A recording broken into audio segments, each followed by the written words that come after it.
Hey guys, Helen Hartsmith here again from the Heart of the Witch's Path YouTube channel. Hope you're having a good day. I'm doing all right. So it's time for another book review. Oh, but before I get into the book review, I'm just sitting here with my world, having some tea. Yum. It's a lovely thing to do. I hope you all are having a nice, relaxing day, evening time, whatever time of day it happens to be while you're watching this. I don't know. Let's get on to the book review, shall we? So, the book that I'm going to be reviewing today is one that I was very excited to get it. I was very excited to read it. Unfortunately, during COVID, I really lost the desire to do a lot of reading, and so it took me a lot longer than normal, and I'm not a fast reader, but it took me a lot longer to finish this book than I had originally hoped. But I persevered and I did it. Guys, the book that I want to talk about today is Psychic Witch by Matt Oren. A metaphysical guide to meditation, magic, and manifestation. Holy Toledo. What a great book. Like I said, I anticipated this book. I was really looking forward to reading it. It took me a while to get it just because I was trying to source it from a local bookstore rather than going to an online source. And so I was super excited when I finally got my hands on a physical copy. So this book is copyright 2020. Brand spanking new this year. And I know I follow Matt on his social media, and I want to say he's had a number of additional printings. So I'm very, very excited and congratulatory to him for the success that he's had with his first book. And I believe he's working on this second, and I think it's like going to come out soon, hopefully. For those of you who don't know who Matt Oren is, he's a blogger. He's a witch. He is a psychic.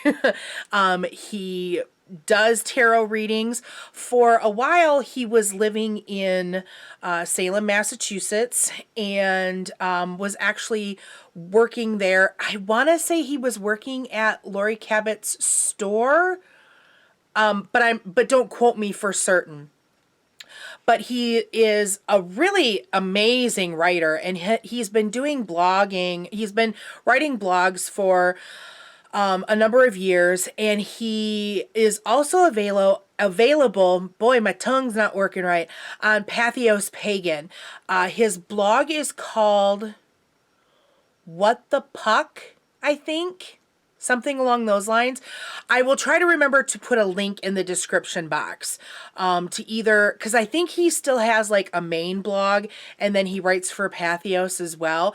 But his voice is incredibly fresh, and I like what he's doing. And he's a really cool guy. He's a student of Lori Cabot. He's also a student of Christopher Penczak's, and he's a student of Devin Hunter's. So there's a lot of really neat influences going on in his practice. And I have to say that it really read incredibly well in this book. Before I forget, there's couple more details I wanted to talk about the book first before we get into it. So it's 216 pages.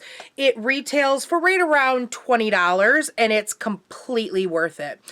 I really want to point out something I don't really talk a lot about, but can we just have a moment to just really appreciate this cover?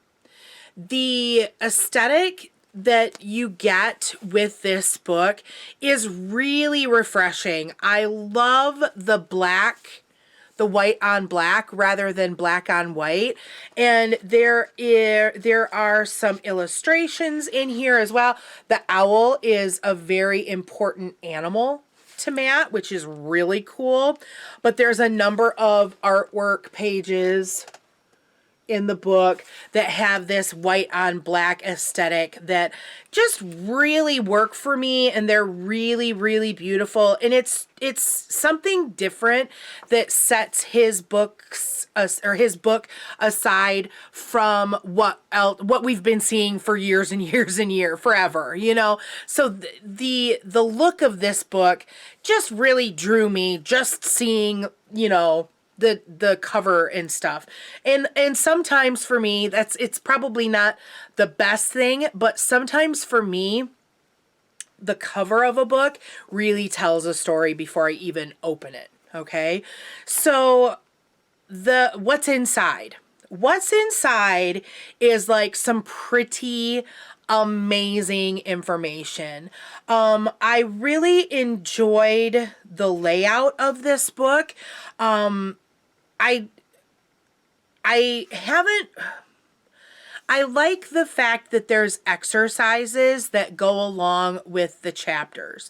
And I don't know for sure if that's an influence that he got from, say, Christopher Penczak's work, but I appreciated that because I was used to that from Christopher's stuff. Now, I do have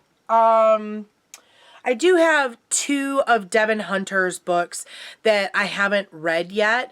I think he has a similar setup, and so that might be just kind of like what Matt is used to as far as like what his teachers are and how they write. And so regardless, it's really nice. Let me tell you though, the exercise list in this book is extensive. It packs a punch, but there's some really good exercises in here. There are 93 exercises in this book that's just over 200 pages. And that's a lot. That is a lot. But like I said, they're really good. And it's cool too because even in the exercises, I see a flavor of Christopher's. It's really refreshing to well, it's not refreshing. It's a nice kind of verification, or I don't even know if that's the word I want. I can't think of the word, actually. It's a nice justification, maybe, I don't know, but it's cool that I see Christopher's approach to exercises and worldviews, reality maps, if you want to call it that. I see that in Matt's work, and so that just, for me, it really solidifies that there are similarities between traditions, even though in witchcraft, in Wicca, there are lots of traditions, just like there are lots of different forms of Christianity. It's cool to see similarities that go from tradition to tradition, because I think Matt, at this point, at least the point of the writing of this book, I believe he's considering himself part of the fairy tradition. And that's definitely Devin Hunter's realm. His tradition is part of the fairy tradition. And so that's cool. It's really cool to see the similarities as far as the three souls and things like that. That is always nice to see when looking at material that's not necessarily part of a tradition that you either follow exclusively or follow predominantly. Because for me, I'm not exclusive to Temple of Witchcraft, but it definitely heavily influences my practice, and it influences our coven as well. So let's see. So everything, it definitely has a bent on developing your psychic abilities. But what this book really does is it takes you through lots of aspects of the craft, and it looks at how you can go about working within that to develop your psychic ability, because not everyone is born with an inherent ability to do psychic work. Like, not very many people are born a medium. Not very many people are born with things like clairaudience, things of that nature. But it is my belief, and it's what I have been taught, that you can definitely learn to develop those things. Okay. And some things might come easy, some might come hard. But I appreciated some of the exercises that Matt talked about in how to develop your psychic sense of taste and smell, because a lot of times when looking at psychic abilities and our senses, our sight is something that people connect with a lot and powerfully. Our sense of hearing is another one that I know that throughout my course of developing psychic gifts, I hear things more than I might see them or touch them. But sight, touch, smell, or sight, touch, hearing, those are the senses that get a little bit more airtime, so to speak. So I really appreciated the exercises that he gave for helping to develop your psychic sense of smell and sense of taste. Those are especially interesting to me. Now, there's some, let's see. I'm like getting ahead of myself. I don't want to go too crazy into details, because I think this book is something that you should experience for yourself. But I will say that a lot of folks around me that I follow on social media, they talk and work a lot with Baphomet. And there is let me see if I can bring it up quickly. There is a picture in the book, a very nice picture of Baphomet. It is not an entity that I identify with. I think for me, what Baphomet kind of represents is a last, final, lingering touch of Christianity that I didn't want to touch it. And that was very much a subconscious thing. Like Baphomet, I see things in books or out and about while shopping, and I move away from that image for. I believe that it's that subconscious reason. And therefore I don't know a lot about Baphomet, but I'm here to tell you that how Matt describes and talks about working with Baphomet in his experiences in this book, it kind of eradicated that hesitancy or that keeping it at a distance that I had unknowingly been kind of harboring. And so now Baphomet's kind of groovy, and I want to learn more and things of that nature. So that's really cool.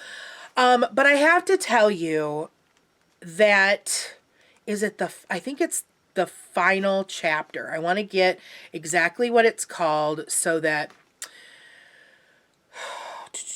where am I? Yes. If you buy this book for no other purpose, the price of admission is worth it for the second to last chapter. And that's chapter 14.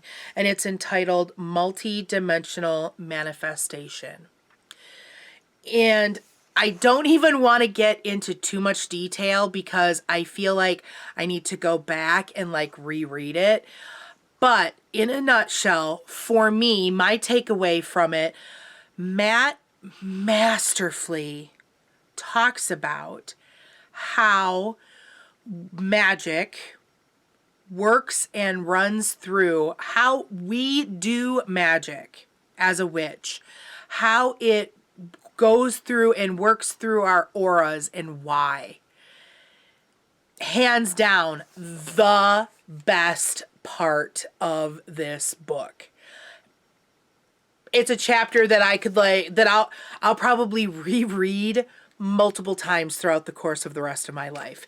It is so interesting, makes so much sense, and like I said, that's worth the price of admission for purchasing this book, period. Okay? So let's talk about brooms. How many brooms would I give this book? I think that this book lived up to the hype that I, maybe put on it myself. Lots of people have been talking about this book, and I know I'm probably a little late to the game of actually talking about it.